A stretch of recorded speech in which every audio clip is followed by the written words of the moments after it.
पाकिस्तानी सेना के काफिले को बलूच लिबरेशन आर्मी की मजीद ब्रिगेड ने बनाया निशाना। पाक सेना की 8 गाड़ियों में एक गाड़ी हमले में पूरी तरीके से तबाह। बीएलए का दावा, हमले में मारे गए पाकिस्तान के 90 सैनिक। क्वेटा से ताफ्तान जा रहा था पाकिस्तानी सेना का काफिला। आत्मघाती हमले के बाद बस के उड़े परखच्चे, बीएलए ने हमले के लिए जिम्मेदारी। पाकिस्तानी मीडिया का दावा, आत्मघाती हमले में 7 यात्री मारे गए, 35 लोग गंभीर तौर पर जख्मी। पिछले 6 दिनों में दूसरी बार पाकिस्तानी सेना को निशाना बनाया गया। आतंकी हाफिज सईद का करीबी लश्कर का आतंकी अबू कताल पाकिस्तान में मारा गया है। कताल लंबे समय से फरार चल रहा था। भारत की सुरक्षा एजेंसियों को उसकी तलाश थी। वो मोस्ट वांटेड आतंकी की लिस्ट में शामिल था। जम्मू कश्मीर में कई आतंकी हमलों का साजिश करता रहा है अबू कताल। अबू कताल को लेकर बड़ा खुलासा, पीओके में आतंकियों को ट्रेनिंग देता था अबू कताल। ट्रेनिंग देने कई बार पीओके गया था कताल। पाकिस्तानी सेना के अधिकारियों के साथ पीओके के मंगला में स्थित एक कोर मुख्यालय से पूरे ऑपरेशन पर नजर रखता था कताल। जालंधर के रसूलपुर गांव में ग्रेनेड हमले की पाकिस्तानी अपराधी शहजाद भट्टी ने ली है जिम्मेदारी। रसूलपुर में मुस्लिम समुदाय के खिलाफ अपमानजनक टिप्पणी करने वाले एक व्यक्ति के घर पर आज सुबह किया गया था ग्रेनेड अटैक। प्रधानमंत्री नरेंद्र मोदी के निमंत्रण पर न्यूजीलैंड के प्रधानमंत्री पहुंचे दिल्ली। केंद्रीय मंत्री एसपी सिंह बघेल ने किया स्वागत। प्रधानमंत्री क्रिस्टोफर लक्सन 20 मार्च तक रहेंगे भारत के दौरे पर। रायसीना डायलॉग में बतौर मुख्य अतिथि और मुख्य वक्ता होंगे शामिल। अमेरिकी पॉडकास्टर लेक्स फ्रिडमैन का प्रधानमंत्री मोदी के साथ 3 घंटे का पॉडकास्ट शाम 5:30 बजे होगा प्रसारण। फ्रिडमैन ने कहा, यह मेरे जीवन की सबसे शक्तिशाली बातचीत। प्रधानमंत्री मोदी ने लेक्स फ्रिडमैन के साथ हुई बातचीत को बताया आकर्षक। कहा, मेरे बचपन, हिमालय में बिताए वर्षों, सार्वजनिक जीवन की यात्रा सहित विविध विषयों को इसमें शामिल किया गया है। असम के कोकराझार में आयोजित अखिल बोडो छात्र संघ के 57वें वार्षिक सम्मेलन में शामिल हुए गृह मंत्री अमित शाह।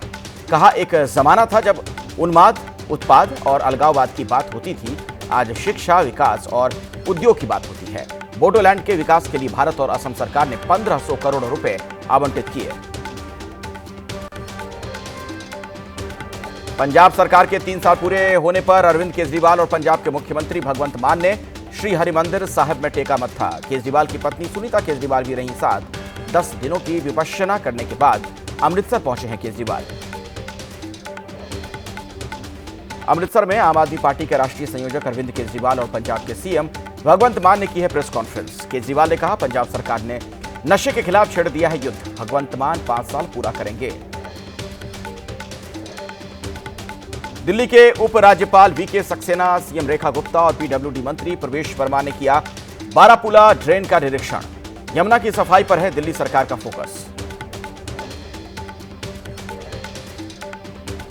निरीक्षण करने के बाद दिल्ली की मुख्यमंत्री रेखा गुप्ता ने आम आदमी पार्टी की सरकार पर लगाया आरोप। कहा, ये वो नाले हैं जिसे पिछली सरकारों ने गंभीरता से नहीं लिया।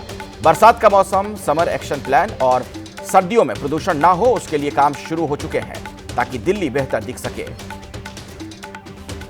महाराष्ट्र में विधान परिषद के उपचुनाव के लिए बीजेपी ने 3 उम्मीदवारों के नाम किए हैं घोषित। संदीप दिवाकर राव जोशी, संजय किशन राव केनेकर और दादाराव यादवराव केचे को बनाया गया उम्मीदवार।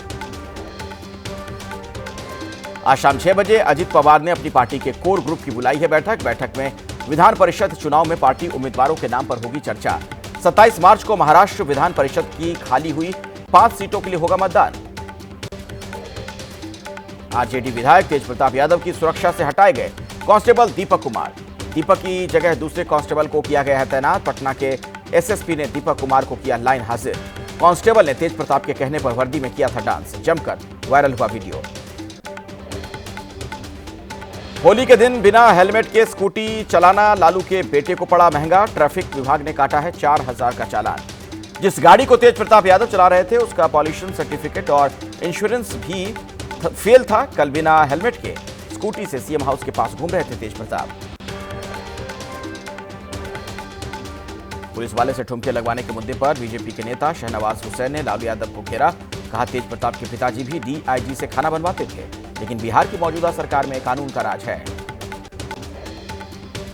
बिहार के डिप्टी सीएम विजय सिन्हा ने साधा निशाना। कहा, अभी भी आरजेडी में है जंगल राज के दौरान वाली संस्कृति। जंगलराज खत्म करने के लिए आई है एनडीए की सरकार। इलाहाबाद हाईकोर्ट के आदेश के बाद संभल की शाही जामा मस्जिद में रंगाई पुताई का काम जारी।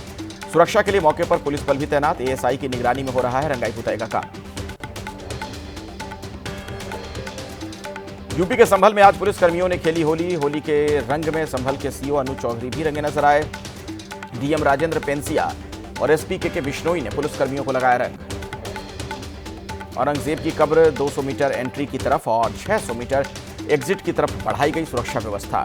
पुलिस सूत्रों के मुताबिक एसआरपी की एक प्लाटून जिसमें 20 अधिकारी, होमगार्ड और लोकल पुलिस फोर्स के साथ साथ अतिरिक्त पुलिस बल तैनात। आने जाने वालों पर पुलिस की पैनी नजर। औरंगजेब की कब्र को लेकर मचे सियासी संग्राम के बीच कब्र की देखभाल करने वाले परवेज कबीर आलम ने कहा, यहां फिलहाल सब शांति से है और पुलिस ने भी किसी भी तरह का अलर्ट उन्हें नहीं दिया है।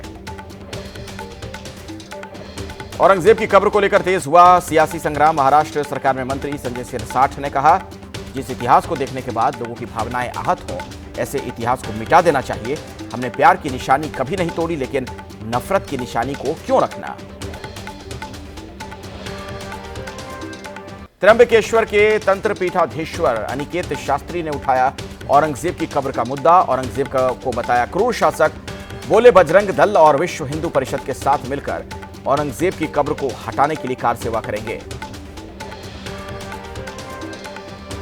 कांग्रेस से निष्कासित नेता आचार्य प्रमोद कृष्णम ने किया औरंगजेब की कब्र का बचाव। बोले, मुर्दों से लड़ना सनातन नहीं सिखाता। जो मर चुके हैं, सनातन धर्म उसका सम्मान करता है। शिवसेना उद्धव गुट के नेता आनंद दुबे ने बीजेपी पर उठाए सवाल। कहा, केंद्र के एएसआई विभाग के अधीन आती है औरंगजेब की कब्र। अब उसे हटाना है या कब्र पर करनी है राजनीति, ये बीजेपी तय करे। अपनी जनता पार्टी के राष्ट्रीय अध्यक्ष स्वामी प्रसाद मौर्य का औरंगजेब पर बयान। औरंगजेब को बताया नाथूराम गोडसे से बेहतर। कहा, औरंगजेब भले ही बुरा था, लेकिन वो नाथूराम गोडसे से बेहतर था। एआईएमआईएम के प्रमुख ओवैसी के बयान पर सावरकर के पोते रंजीत सावरकर ने कहा, देश के मुसलमानों को बांटना चाहते हैं ओवैसी। उनके खिलाफ देशद्रोह के आरोप में हो कार्रवाई। इनके छोटे भाई ने जो 15 मिनट की बात कही थी, यही इनकी सोच है। सामना के संपादकीय में संजय राउत का हिंदू मुस्लिम पर लेख लिखा, पिछले 10 सालों में भारत में हिंदू और मुसलमान 2 अलग अलग राष्ट्र बन गए हैं। देश में है बंटवारे जैसा माहौल। नागपुर में अल्पसंख्यक संस्थान के दीक्षांत कार्यक्रम में शामिल हुए केंद्रीय मंत्री नितिन गडकरी मुस्लिमों को लेकर बोले, हमारे समाज में सबसे ज्यादा शिक्षा की जरूरत मुस्लिमों को। जात, पंथ, भाषा, धर्म के आधार पर किसी को डिस्क्रिमिनेट नहीं करना चाहिए। मुस्लिमों को शिक्षा की सबसे ज्यादा जरूरत वाले नितिन गडकरी के बयान का मौलानाओं ने किया स्वागत। बरेली के मौलाना शहाबुद्दीन रजवी ने कहा कि अगर सभी नितिन गडकरी की तरह सोचें तो देश का भला हो जाएगा। सुरक्षा बलों ने संभाल रखी है झारखंड के गिरिडीह की कमान। हिंसा के बाद चप्पे चप्पे पर सुरक्षा बल तैनात। 14 मार्च को होली वाले दिन गिरिडीह में हुआ बड़ा बवाल। एएसआई रामचरण गौतम को पुलिस के अधिकारियों ने दी है श्रद्धांजलि। मध्य प्रदेश के मऊगंज में कार्रवाई के लिए पहुंची पुलिस टीम पर ग्रामीणों के हमले में एएसआई की हुई थी मौत। तहसीलदार समेत कई पुलिसकर्मी घायल हो गए थे। बिहार के नवादा में पुलिस टीम पर हमला करने वाले 8 आरोपियों को पुलिस ने किया है गिरफ्तार। पति पत्नी का जमीनी विवाद सुलझाने गए पुलिसकर्मियों पर आरोपियों ने किया था हमला। हमले में घायल हुए थे 2 दारोगा।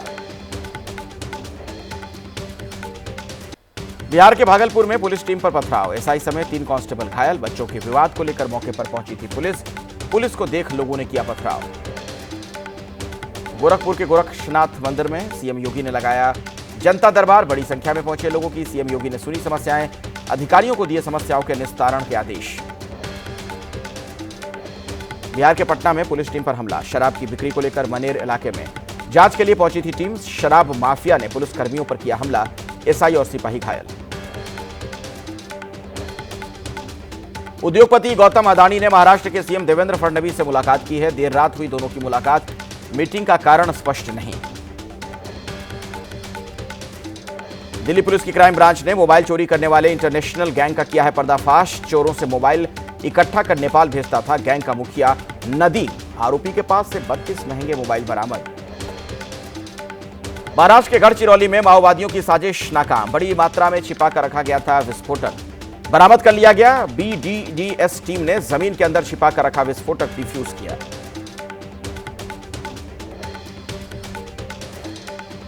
यूपी के हापुड़ में लकड़ी के गोदाम में लगी है भीषण आग। फायर ब्रिगेड की टीम ने मौके पर पहुंचकर आग पर काबू पाया है। आग में किसी के हताहत होने की खबर नहीं है। नोएडा के सेक्टर 63 में कपड़े बनाने वाली कंपनी में लगी भीषण आग। सूचना मिलते ही फायर ब्रिगेड की गाड़ियां पहुंची। आग में लाखों के नुकसान का अनुमान है, किसी के हताहत होने की खबर नहीं। मुरादाबाद में इलेक्ट्रिक स्कूटी में अचानक हुआ ब्लास्ट। कुछ ही देर में आग की लपटों में घिरी स्कूटी। सीसीटीवी में कैद हुई यह घटना। हादसे की वजहों की जांच जारी। महाराष्ट्र के पालघर में मॉल के पास झोपड़ियों में लगी आग। करीब 2 घंटे की मशक्कत के बाद फायर ब्रिगेड ने पाया है आग पर काबू। 30 से 35 झोपड़ियां जलकर खाक। मथुरा में एक्सप्रेस वे पर हादसा। टायर फटने की वजह से पलटी कार। 3 लोगों की मौके पर ही मौत। 2 घायलों को कराया गया अस्पताल में भर्ती। हिमाचल प्रदेश के किन्नौर में टैंक के अंदर गिरा तेंदुआ। ग्रामीणों की जानकारी देने पर मौके पर पहुंची वन विभाग की टीम। तेंदुए को किया गया रेस्क्यू। जम्मू में सेना और जम्मू कश्मीर पुलिस ने किया मैराथन का आयोजन। बड़ी संख्या में लोगों ने मैराथन में हिस्सा लिया। अच्छे स्वास्थ्य के लिए लगाई दौड़। हिमाचल प्रदेश के 4 जिलों में एवलांच की चेतावनी। चंबा, कुल्लू, किन्नौर और लाहौल स्पीति के ऊंचाई वाले क्षेत्रों में एवलांच का खतरा। अगले 24 घंटे सावधान रहने की जरूरत है। हिमाचल प्रदेश के लाहौल स्पीति में भारी बर्फबारी की वजह से बढ़ी परेशानी। बर्फ जम जाने की वजह से कई रोड बंद। नेशनल हाईवे बाधित हुआ। लाहौल स्पीति में सड़क से बर्फ साफ करने में जुटी बीआरओ की टीम। रुक रुक कर हो रही है बर्फबारी। काम करने में दिक्कतें हो रही हैं। मशीनों की मदद से रोड से को साफ करने का काम जारी है।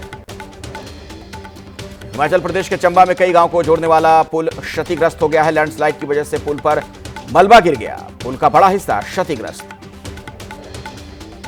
जम्मू कश्मीर के कुलगाम में भारी बारिश से बरसाती नदी में उफान। नदी किनारे की मिट्टी खिसकने की वजह से बह गया। लोगों को आवाजाही में दिक्कतें हो रही हैं। उत्तराखंड के चमोली में बदला मौसम का मिजाज। भगवान विष्णु के धाम बद्रीनाथ में हुई बर्फबारी। बद्रीनाथ धाम में जम गई करीब 2 फीट बर्फ।